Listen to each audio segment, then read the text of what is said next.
सत्य समाचार तटस्थ समाचार समाज बदल्ने हाम्रो अभियान। नमस्कार, यो हो टाइम समाचार। म वीरेन्द्रमा सुरु गरौँ मिथिला परिक्रमा सम्बन्धी प्रसङ्गबाट। मिथिला माध्यमिकी परिक्रमा दोस्रो दिन भारतको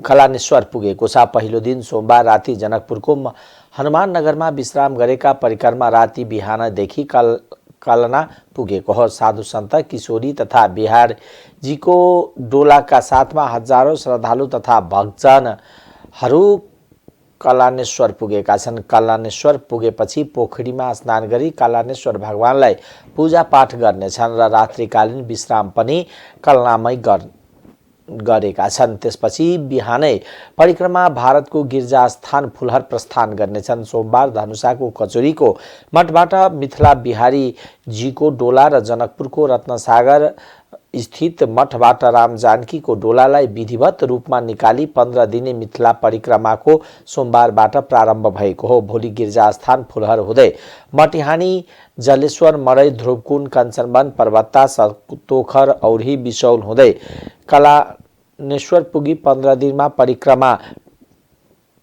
टोली जनकपुर आउनेछन्। त्यसपछि जनकपुरमा अन्तगृह परिक्रमासँगै परिक्रमा समापन हुनेछ। त्यसको भोलिपल्ट जनकपुरमा होली खेल्ने समेत परम्परा रहेको छ।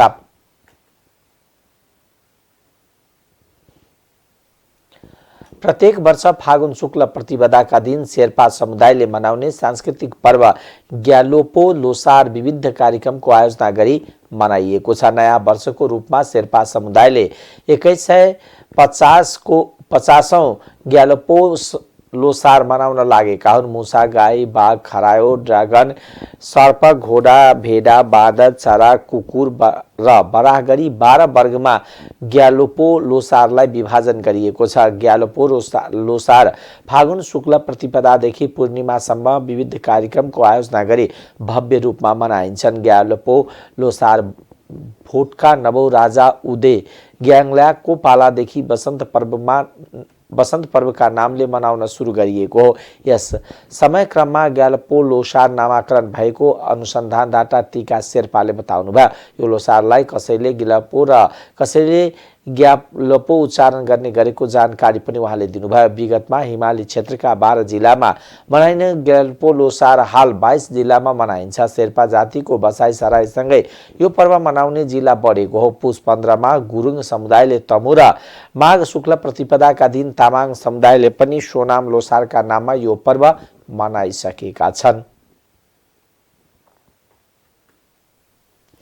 प्रधानमन्त्री पुष्पकमल दाहाल प्रचण्डले विज्ञान र प्रविधिको विकास नभइकन नेपालको विकास हुन नसक्ने बताउनु भएको छ। बालुवाटारमा आविष्कार केन्द्रका प्रमुख महावीर पुनसँगको छलफलका क्रममा प्रधानमन्त्री प्रचण्डले विज्ञान र प्रविधिको विकासमा जोड दिनुभयो। वर्तमान युग विज्ञान र प्रविधिको भएकोले कुनै पनि देशको अस्तित्वका लागि यसको विकास अपरिहार्य रहेको उहाँको भनाइ छ।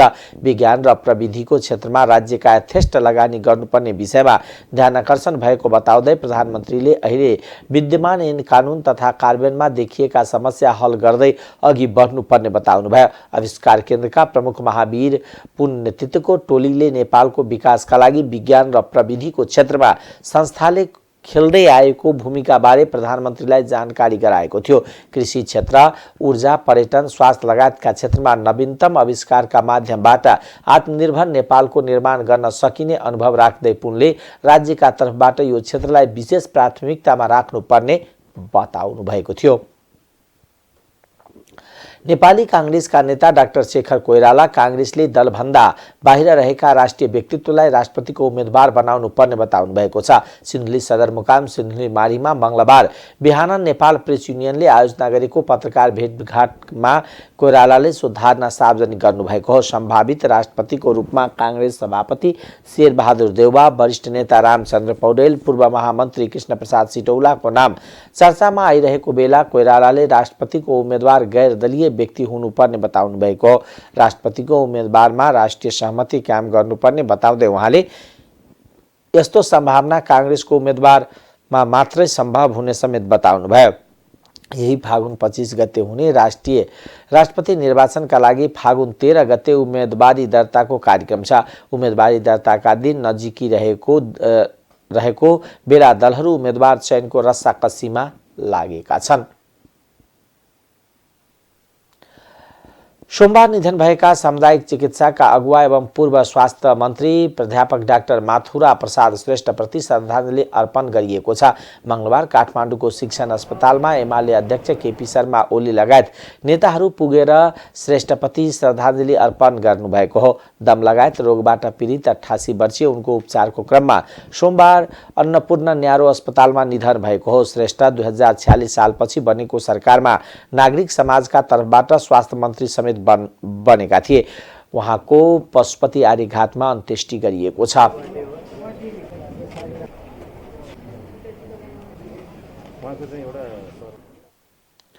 राष्ट्रिय लोक तथा दोहोरी गीत प्रतिष्ठानले गायक विष्णु खत्री र बम बहादुर कार्कीले नयाँ संस्था खोल्न लागेको भन्ने खबरलाई लिएर औपचारिक धारणा व्यक्त गरेको छ। मंगलबार काठमाडौँमा आयोजित पत्रकार सम्मेलनमा बोल्दै अध्यक्ष रमेश बिजिल सहितका पदाधिकारीले गायक खत्री अहिले पनि संस्थामै रहेको र भेटेर छलफल गर्ने बताउनुभयो। उक्त पत्रकार सम्मेलनमा अध्यक्ष बिजिले अहिलेसम्म औपचारिक रूपमा कसैले पनि नेतृत्वका लागि उम्मेदवारी घोषणा नगरेको बताउनुभयो। उहाँले आफू अध्यक्षमा दोहोरिने प्रश्न पार्दै आफ्ना समर्थन रीता थापा मगरलाई हुने बताउनुभयो। तर गायक पशुपति शर्माले पनि अध्यक्ष पदमा आकांक्षा व्यक्त गरेका छन्। सम्पन्न भएका छन्। यति मात्रै हो, हामीले यसपटक सबै प्रदेशहरूले आफ्ना जिम्मा लिने क्रममा धादिङ जिल्लाले यसपटकको महाधिवेशनको धादिङ यो बागमती प्रदेशले यो महाधिवेशनको संयोजनकारी भूमिका सहयोजकको रूपमा प्रस्तुत हुनुभएको छ र बागमती प्रदेशले धादिङ जिल्लालाई छान्नु भएको छ। धादिङ जिल्ला आफैमा पनि पूर्व र पश्चिमको संस्कृतिलाई जोड्ने एउटा जिल्ला हो, पहाडी जिल्ला, मध्य पहाडी जिल्ला। त्यहाँको संस्कृति र हामी जुन परिवेशबाट लोकगीतलाई बोकेर आएका हौँ, भोलि त्यही परिवेशमा त्यही फेरिमा बसेर यो महाधिवेशनलाई सम्पन्न गरौँ। हिजो ठुला सहरहरूमा बसेका सुख सुविधा भन्दा हामी जुन धरातलबाट यहाँ आयौँ त्यही धरातलमा बसेर हाम्रो महाधिवेशन हाम्रा प्रतिनिधिहरूलाई त्यहाँको त्यो पहाडी भेगको एउटा स्वाद पनि चखाउँ। त्यहाँको प्राकृतिक मनोरममा पनि साथीहरूले पहाडी हेलमेल होस् भनेर हाम्रो एउटा चाहना पनि छ। त्यसैले कोभिडको वर्ष, आर्थिक मन्दीको वर्ष भएको कारणले यस वर्ष हामीले आर्थिक रूपमा पनि अत्यन्तै मितव्ययी भएर प्रस्तुत हुनुपर्ने भएको हुनाले हामीसँग आर्थिक रूपमा पनि हामी अत्यन्तै कसिनु पर्ने भएको हुनाले यसपटकको महाधिवेशन विगतका महाधिवेशन जस्तो झक्किझकाउ अथवा देख्दा त्यति आर्थिक रूपमा वैभवशाली नहुन सक्छ। यदि गायक विष्णु खत्रीले नयाँ संस्था नखोलेर प्रतिष्ठानमै रहेर अध्यक्ष पदमा उम्मेदवारी दिए भने चुनाव माहौल रोचक हुने देखिएको छ। पर्यटक भिसा अवधि सकिएपछि पनि कतिपय विदेशी नागरिकहरू नेपालमा अनाधिकृत रूपमा बस्ने गरेको पाइएको छ। यसरी अनाधिकृत रूपमा बस्ने विदेशी नागरिकहरूलाई सरकारले जरिवाना सहितका शुल्क छुट दिएर देश निकाला गरेको हो। अध्यागमन विभागका अनुसार चालू आर्थिक वर्षको 3 महिनामा अर्थात् कार्तिकदेखि पुससम्ममा 191 जना विदेशीलाई नेपालबाट निकाला गरिएको छ। मङ्सिर महिनामा मात्र 20 जना विदेशीलाई निष्कासन गरिएको विभागले सार्वजनिक गरेको तथ्याङ्कमा उल्लेख छ। सरकारले चालू आर्थिक वर्षको पहिलो 3 महिनामा 100 भन्दा बढी विदेशी नागरिकलाई देश निकाला गरिदिएको छ। गैर कानुनी रूपमा नेपाल बसिरहेका तथा विभिन्न अपराधका कसुरमा सहभागी भएका विदेशीलाई देश निकाला गर्ने प्रचलन छ। देश निकाला भएका विदेशीहरूमा सबैभन्दा बढी चीनिया नागरिक रहेका छन्। यस अवधिमा 85 जना चीनिया नागरिकलाई देश निकाला गरिएको अध्यागमन विभागले जनाएको छ। त्यस्तै पाकिस्तानी नागरिक 10 जना, बेलायती नागरिक 12 जना, अमेरिकी नागरिक 12 जना र उज्बेकिस्तान नागरिक र 9 जनालाई यस अवधिमा देश निकाला गरिएको छ। अब आर्थिक समाचार।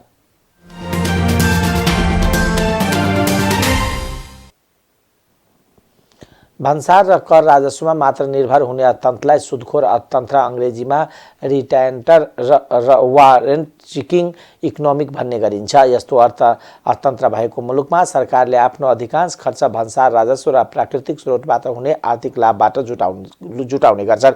यस्तो मुलुकमा उत्पादन वा सेवा उद्योगहरू जस्ता उत्पादक गतिविधिहरू प्राय शून्य नै हुन्छ। यी विशेषताको आधारमा भन्न सकिन्छ कि नेपालको अर्थतन्त्र सुदखोर अर्थतन्त्र हो र यो अर्थतन्त्रको अर्को विशेषता हो उच्च स्तरको भ्रष्टाचार। विभिन्न व्यक्ति र संस्थाहरूले अर्थव्यवस्थाद्वारा उत्पन्न सुदखोरका रूपमा पहुँच प्राप्त गर्छन्। सुदखोर अर्थतन्त्रमा व्यक्ति र संस्थाहरूले नयाँ आविष्कार र कडा परिश्रमको माध्यमबाट मूल्य सिर्जना गर्नुको सट्टा सरकारबाट विशेष अनुग्रह, विशेषाधिकार वा एकाधिकार प्राप्त गरेर आम्दानी कमाउने प्रयास गर्छन्। यसमा एउटा सीमित वर्ग र तबका सब्सिडीहरू खोज्ने र कर छुट गराउने वा अन्य अनुकूल नियमहरू समावेश गर्न सक्छन् जसले उपभोक्ता वा समाजका लागि मूल्य सृजना नगरी कृत्रिम रूपमा नाफा बढाउन सक्छन्। उदाहरणका लागि सरकारी खरिद प्रक्रियामा भ्रष्टाचार सामान्य बनिसकेको छ। सार्वजनिक स्रोत र ठेक्काका बाँडफाँडमा भागभण्डा र अनियमितता सबै क्षेत्रमा हुने गरेको छ। यी घटनाहरू हरेक दिन जसो सार्वजनिक हुँदा पनि राज्य मौन बस्छ। यस्तो किन हुन्छ भन्ने राज्यले अंगीकार गरेको नीति र सुदखोर नीति हो। नेपालको अर्थतन्त्रमा विशेष गरी जलविद्युत र दूरसञ्चार, हवाई यातायात, शिक्षा, स्वास्थ्य र व्यापारमा केही सीमित र शक्तिशाली व्यक्तिहरूको प्रभुत्व रहेको छ। यस्तो प्रभुत्वले एकाधिकार वा ओलीगोपालेहरू निम्ति आएको छ। अहिले उनीहरूले चाहे अनुसार कुनै पनि वस्तु वा सेवाको उच्च मूल्याङ्कन निर्धारण गर्न सक्छन्। नेपालका सरकारी तथा सार्वजनिक संस्थाहरूमा पारदर्शिता र जवाबदेहिताको कमीले सुदखोरहरूले आफू अनुकूलको अवसरहरू सृजना गर्न सक्ने व्यवस्था छ। सार्वजनिक हितको सेवा गर्नुको सट्टा आफू वा आफ्ना सहयोगीहरूलाई फाइदा हुने निर्णयहरू गर्ने वातावरण पाउँछन्। अब अन्तर्राष्ट्रिय समाचार।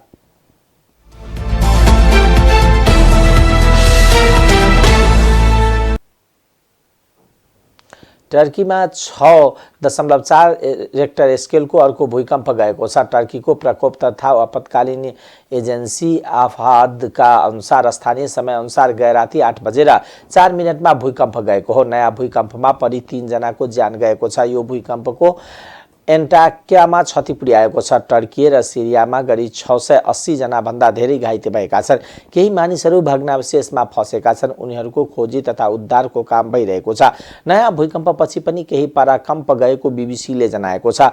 यसअघि गएको माघ 23 गते अर्थात् फेब्रुअरी 6 तारिकमा गएको 7.8 रेक्टर स्केलको भूकम्पले टर्की र सिरियामा गरी 45,000 भन्दा धेरै मानिसको ज्यान गएको छ। टर्की सरकारले यो भूकम्पको कारण भत्किएका संरचनामा परेकाहरूको खोजी र उद्धार कार्य सकिएको बताएको। केही समय बित्न नपाउँदै फेरि अर्को भूकम्प गएको हो।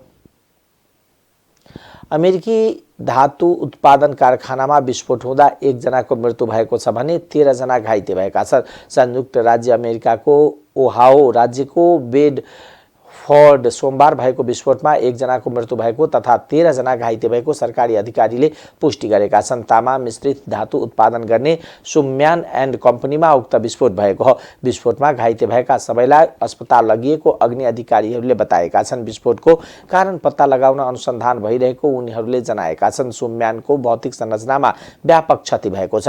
विस्फोटपछि बेडफोर्ड वरपरको वायुमण्डल प्रदूषित भएको थियो। उक्त क्षेत्रका धेरै स्थानीयले त्यसबारे गुनासो गरेका थिए।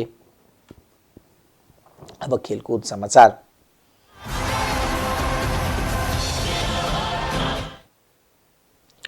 आईसीसी विश्वकप क्रिकेट लिग 2 अन्तर्गत त्रिदेशीय एक दिवसीय श्रृङ्खलामा नेपालले स्कटल्यान्डलाई हराएको छ। स्कटल्यान्डले दिएको 213 रनको लक्ष्य नेपालले 44 ओभर 1 बल 8 विकेट गुमाएर भेट्टायो। नेपालका लागि कप्तान रोहित श्रेष्ठले उत्कृष्ट ब्याटिङ गरे। उनले नकआउट रहँदै 101 बलमा 95 रन बनाए। त्यस्तै करण केसीले नटआउट 31 रन बनाए। नेपालको 138 रन हुँदा 8 खेलाडी आउट भएको अवस्थामा रोहित र करणले 9 विकेटका लागि 75 रनको साझेदारी गरे। स्कटका मार्क वाटले 3 र क्रिस ग्रेवसले 2 विकेट लिए। यसअघि त्रिवी क्रिकेट मैदान कीर्तिपुरमा टस हारेर ब्याटिङ गरेको स्कटल्यान्डले 46 ओभर 1 बलमा 212 रन बनाउँदा अल आउट भयो। नेपालको घरेलु मैदानमा भएको श्रृङ्खलामा खेलका 4वटा खेल जितेको छ। यसअघि भएको खेलमा नेपालले स्कटल्यान्डलाई 3 विकेटले हराएको थियो।